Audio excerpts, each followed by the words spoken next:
Guys, क्या होगा अगर पूरी दुनिया के सभी लोग एक महामारी में मर जाएं, लेकिन अचानक कोई मरकर जिंदा हो जाए पर उसे पता ही नहीं हो कि यहाँ पर क्या हुआ है। आइए देखते हैं। मूवी की स्टार्टिंग एक बेहोश आदमी से होती है और जब उसकी आंख खुलती है तब वो खुद को एक खुली हुई कब्र के अंदर देखता है जहाँ ढेर सारी लाशें पड़ी हुई होती हैं और वहाँ उसे एक गन भी मिलती है। तभी वो एक लड़की को देखता है और उससे मदद मांगता है। इस पर वो लड़की एक रस्सी कब्र के अंदर फेंकती है जिससे वो आदमी कब्र से बाहर आ जाता है, लेकिन बाहर उसे वो लड़की कहीं दिखाई नहीं देती। तो वो आदमी उस लड़की को चारों तरफ ढूंढने लगता है। तभी उसकी नजर एक घर पर पड़ती है। इस पर वो आदमी उस घर के अंदर जाता है जहाँ उसे 5 और लोग मिलते हैं जिन्हें अपने नाम याद नहीं होते हैं। दरअसल इन्हें भी कुछ घंटे पहले ही होश आया होता है। तभी इन्हें इस घर में अपने अपने ID कार्ड मिलते हैं जिससे इन्हें अपना अपना नाम मालूम होता है। वहीं जो आदमी कब्र से बाहर आया था उसका नाम जॉन और बाकी लोग जिनमें ल्यूकस, नाथन, सरोन, माइकल और एक गूंगी लड़की म्यूट होती है। और फिर ये सभी लोग अपनी पिछली बातों को याद करने की पूरी कोशिश करते हैं पर इन्हें कुछ भी याद नहीं आता है। लेकिन म्यूट को इनके बारे में सब कुछ पता होता है पर गूंगी होने की वजह से वो इन्हें कुछ भी समझा नहीं पाती है। इसके बाद ये सभी लोग मिलकर अपने अतीत के बारे में जानने के लिए निकल जाते हैं कि आखिर वो सब कौन है और यहाँ ऐसा क्या हुआ था जिसकी वजह से हजारों लाशें घर के बाहर पड़ी हुई हैं। वहीं जॉन को इस घर में एक कैलेंडर मिलता है जिसमें किसी ने आने वाली 18 तारीख को मार्क किया हुआ था। वहीं जॉन इस बारे में म्यूट से पूछता है लेकिन म्यूट सब कुछ जानते हुए भी उन्हें कुछ बता नहीं पाती है। इधर माइकल को घर की एक अलमारी में ढेर सारी गन मिलती हैं। ये देखकर सभी सोच में पड़ जाते हैं कि आखिर किसने यहाँ पर इतनी सारी गन्स को रखा होगा। उसी रात म्यूट अचानक ही उस घर से बाहर भाग जाती है तो जॉन, सरोन और ल्यूकस उसे ढूंढने के लिए जाते हैं। इस दौरान जंगल में इन्हें बहुत सारी लाशें भी मिलती हैं जिन्हें देखकर ऐसा लगता है कि जैसे किसी ने इन लोगों को पेड़ में बांधकर टॉर्चर करके मारा हो।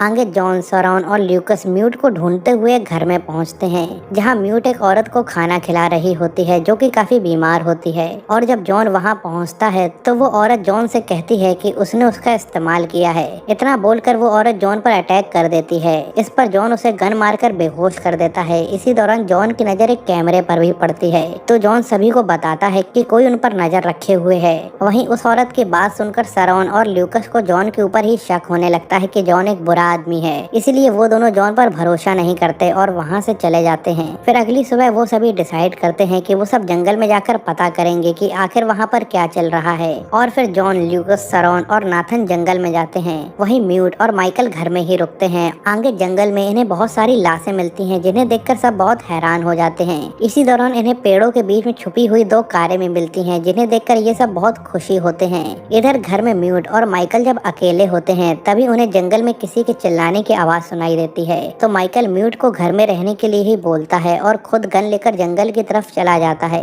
वहीं जंगल में एक जगह माइकल को एक आदमी कटीले तारों के बीच में फंसा हुआ दिखाई देता है जो मदद के लिए चिल्ला रहा होता है। वहीं माइकल जैसे ही उस आदमी की मदद करने के लिए उसके पास जाता है तभी वो आदमी माइकल पर अटैक कर देता है और पागलों की तरह हंसने लगता है।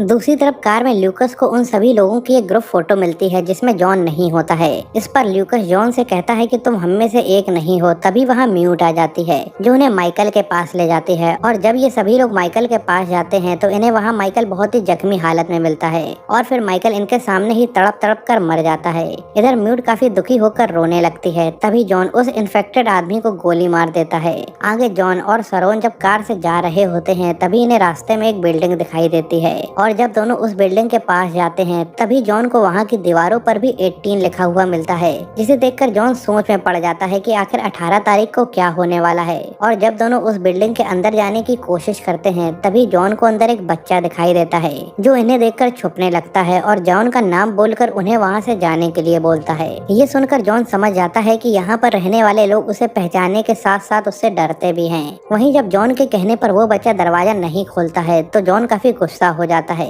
इधर ल्यूकस की तबीयत अचानक से खराब हो जाती है तो नाथन और म्यूट उसे संभालते हैं। फिर कुछ देर बाद म्यूट जब ल्यूकस के पास जाती है तब वो देखती है कि ल्यूकस की तबीयत बहुत ज्यादा ही खराब हो चुकी है। तभी ल्यूकस म्यूट पर अटैक कर देता है तो म्यूट उससे बचने के लिए अपने आप को एक कमरे में बंद कर लेती है। वहीं ल्यूकस म्यूट को ढूंढते हुए एक बेसमेंट में पहुंच जाता है जहां उसे इंसानों के दिमाग मिलते हैं जैसे कि उन पर कोई एक्सपेरिमेंट कर रहा हो। वहीं ल्यूकस को एक स्क्रीन भी मिलती है जिससे कोई उन इन्फेक्टेड लोगों के ऊपर नजर रखता था। इसके साथ ही उसे एक कैमरे में वीडियो भी मिलता है जिसमें जॉन उन सब पर एक्सपेरिमेंट कर रहा होता है। ये देखकर ल्यूकस समझ जाता है कि जॉन एक बुरा आदमी है। इधर नाथन को एक घर में वही औरत मिलती है जो अपनी बेटी की लाश सांस लेकर रो रही होती है।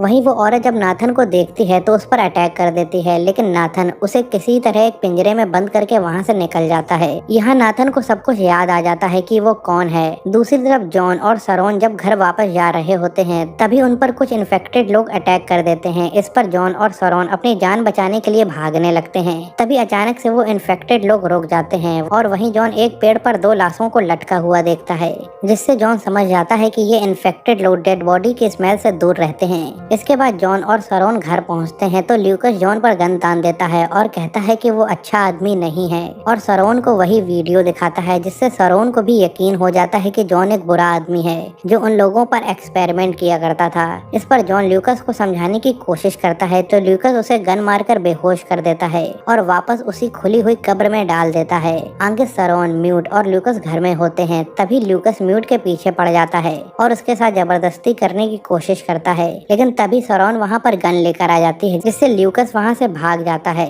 इसके बाद म्यूट जॉन को फिर से उस कब्र से बाहर निकालती है और फिर जॉन वापस उस जगह पर जाता है जहाँ पर उसे वो छोटा बच्चा मिला था। लेकिन जॉन जब उस घर में जाता है तो उसे वहाँ पर वो बच्चा तो नहीं मिलता, लेकिन एक कमरे में 2 इन्फेक्टेड लोग मिलते हैं। वहीं जॉन जब उनसे पूछने की कोशिश करता है कि वो ऐसा बर्ताव क्यों कर रहे हैं तो इस पर वो इन्फेक्टेड औरत जॉन को घूरने लगती है। इसी दौरान जॉन की गाड़ी की चाबी नीचे गिर जाती है तो वो औरत उसे उठाकर निकल जाती है। ये देखकर जॉन उसे गोली मार देता है और उसके पेट से चाबी निकालकर वहाँ से जाने लगता है। तभी रास्ते में जॉन को एक बूढ़ी औरत मिलती है जो जॉन पर गन तान देती है और उससे उसकी गाड़ी छीनकर भाग जाती है। इस पर जॉन उससे कुछ पूछने की कोशिश करता है पर वो औरत अपनी इन्फेक्टेड बेटी को लेकर वहाँ से चली जाती है। वहीं जॉन को एक कार के पास एक बॉक्स मिलता है और जब जॉन उस बॉक्स को खोल कर देखता है तो उसे भी सब कुछ याद आ जाता है। दरअसल पूरी दुनिया में एक वायरस फैल गया था जिससे इन्फेक्टेड लोग एक दूसरे को ही मारने लगते हैं और इसी वायरस के वैक्सीन बनाने के लिए सरकार ने जॉन और उसकी टीम यानी कि सरोन, नाथन, ल्यूकस, म्यूट और माइकल को यहाँ पर भेजा होता है ताकि वो इस वायरस से इन्फेक्टेड लोगों पर एक्सपेरिमेंट करके वैक्सीन बना सकें। वहीं जॉन एक डॉक्टर था, इसलिए उसने उस वायरस को खत्म करने के लिए वैक्सीन बना ली थी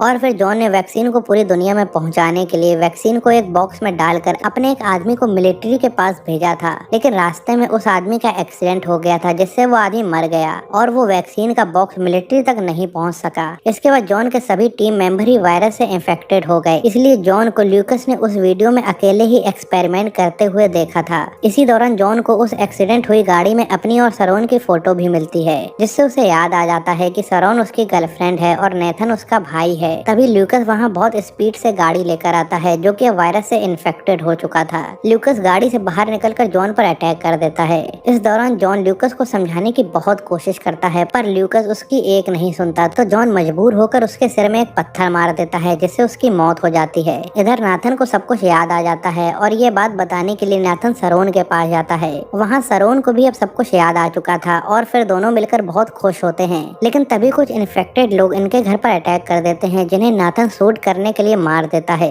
दूसरी तरफ जॉन सच जानने के बाद वापस सरोन के पास आने के लिए निकल पड़ता है। तभी रास्ते में जॉन को वो दिन भी याद आ जाता है कि कैसे वो उस कब्र के अंदर गिरा था। दरअसल एक इन्फेक्टेड लड़की ने एक्सपेरिमेंट के दौरान जॉन को काट लिया था, इसलिए जॉन ने उस लड़की को मारकर उस कब्र में फेंक दिया था और खुद भी वैक्सीन लगाकर उस कब्र में कूद गया था और वैक्सीन की वजह से ही उसकी याददाश्त भी चली गई थी। इसी तरह जॉन की टीम के बाकी मेंबर भी इस वायरस से इन्फेक्टेड हो गए थे, इसलिए जॉन ने उन्हें भी वैक्सीन लगाकर कब्र में फेंक दिया था जिससे सभी की याददाश्त चली गई थी। इसके बाद हम फिर से नाथन और सरोन को देखते हैं जहाँ नाथन सरोन को बताता है कि मिलिट्री हमें 18 तारीख को रेस्क्यू करने वाली है और आज ही वो 18 तारीख है। तभी उन्हें मिलिट्री के हेलीकॉप्टर की आवाज सुनाई देती है तो नाथन मिलिट्री को देखकर घर से बाहर जाता है। वहीं सरोन जॉन के लिए एक लेटर लिखती है जिससे जॉन को मालूम हो सके कि वो कौन है। बाहर नाथन जब मिलिट्री वालों के सामने जाता है तभी वो मिलिट्री वाले नाथन को इन्फेक्टेड समझकर गोली मार देते हैं। इससे ये लोग समझ जाते हैं कि मिलिट्री वाले उन्हें बचाने नहीं बल्कि उन्हें मारने के लिए आए हैं। तभी जॉन सरोन के पास आ जाता है और उसे देखते ही गले लगा लेता है और फिर जॉन सरोन को लेकर जंगल में भागने लगता है। वहीं मिलिट्री वाले उसका पीछा करने लगते हैं। तभी इन्फेक्टेड औरत सरोन को चाकू मार देती है जिससे सरोन जख्मी हो जाती है तो जॉन उस औरत को शूट करके मार देता है। इसके बाद जॉन सरोन को लेकर उसी कब्र में कूद जाता है और फिर खुद को और सरोन को वैक्सीन लगा देता है। तभी सरोन उसे एक लेटर देती है और उसे होश में आने के बाद उस लेटर को पढ़ने के लिए बोलती है। आगे मिलिट्री वाले सबको मारकर उस कब्र में फेंक देते हैं, लेकिन म्यूट वहीं पर छुपी होती है जिससे उसकी जान बच जाती है। और फिर जब जॉन की आंख खुलती है तो उसे कुछ भी याद नहीं होता है। वहीं सरोन अब तक मर चुकी होती है। तभी म्यूट जॉन के लिए एक रस्सी फेंकती है जिससे जॉन कब्र से बाहर निकल आता है। इसके बाद जॉन उस लेटर को पढ़ता है जो सरोन ने उसे पढ़ने के लिए दिया था और उस लेटर में सरोन ने लिखा था कि इस दुनिया में चारों तरफ एक वायरस फैला हुआ है जिसकी वैक्सीन बनाने के लिए हमें यहाँ भेजा गया है और वो वैक्सीन म्यूट के ब्लड से ही बनाई जा सकती है। इसीलिए हमें म्यूट को सेफ रखकर पूरी दुनिया को बचाना होगा। और फिर हम जॉन और म्यूट को उसी कब्र के पास खड़ा हुआ देखते हैं जहाँ लाखों लोगों की डेड बॉडी पड़ी हुई थी और इसी के साथ ये मूवी एंड हो जाती है। गाइस, आपको मूवी की स्टोरी कैसी लगी हमें कमेंट करके जरूर बताइएगा और अगर आप